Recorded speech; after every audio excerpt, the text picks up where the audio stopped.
Social media overuse.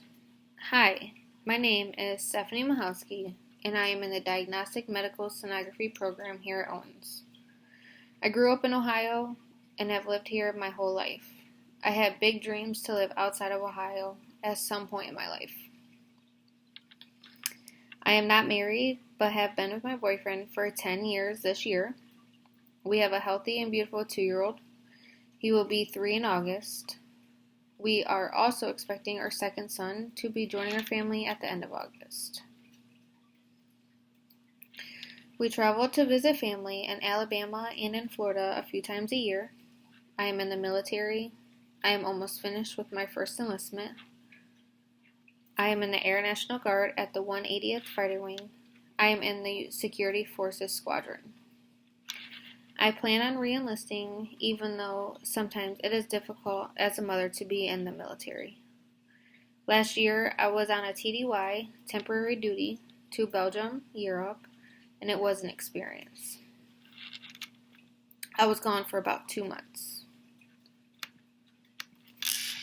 Today, I'm going to talk about social media and how it is overused, but also why it is overused. There are ways we can prevent overusing social media, and other ways we can socialize without social media. In today's fast-paced world, there are so many different platforms like Instagram, TikTok, Snapchat, Facebook, X, as formerly known as Twitter, and many more. These platforms have become a center of our daily lives. They help us stay informed and connected to those far away from us. While they help us stay informed and connected, it has also become far overused and has caused a lot of mental health and societal concerns. Social media overuse refers to excessive and often compulsive use of these platforms, which can lead to negative effects as emotional well-being, productivity, and social relationships. This essay explores the causes of social media overuse, why it occurs, how to prevent it, and healthier alternatives to socialize. This is supported by up-to-date statistics and research. There are several psychological and environmental factors that contribute to excessive social media use. Social media platforms are designed to trigger dopamine release, which is a chemical associated with pleasure and reward. Likes, comments, and shares act as small rewards, which condition users to keep checking and posting. Some people worry they might miss out on events, updates, or trends, causing frequent checking of feeds and stories.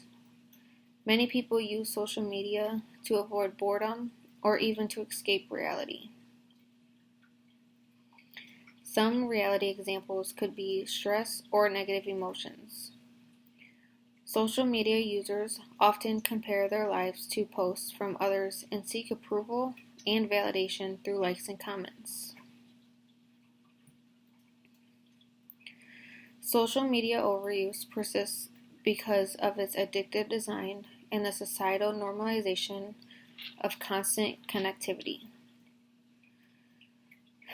With smartphones always at hand's reach and social expectations pushing us to stay visible online, it's easy to fall into a habit of mindless scrolling. Remote work, online schooling, and the COVID-19 pandemic intensified reliance on digital communication, making screen time spike significantly.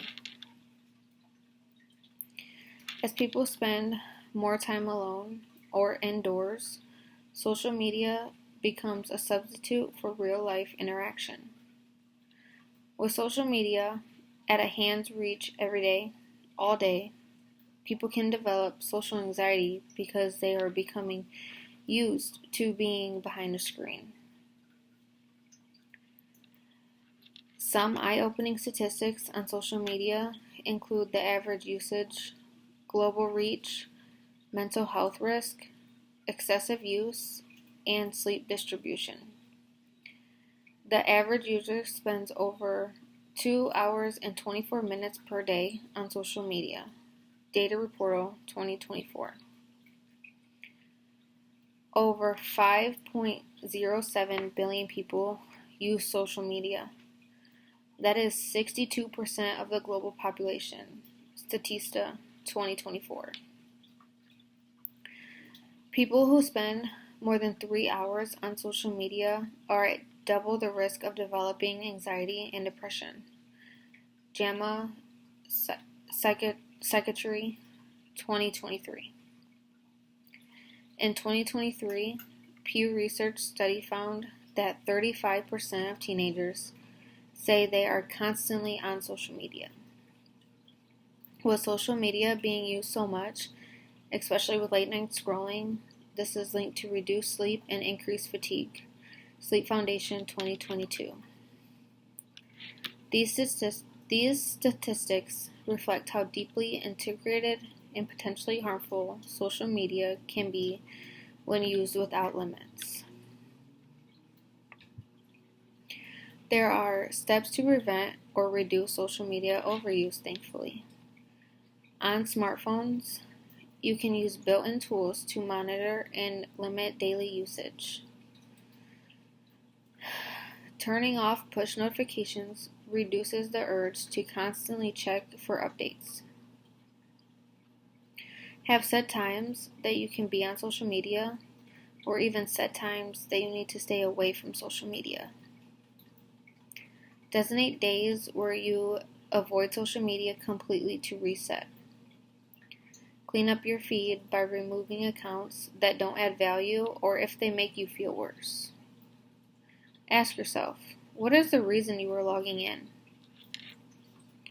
Is it boredom, a habit, curiosity? Act with intention.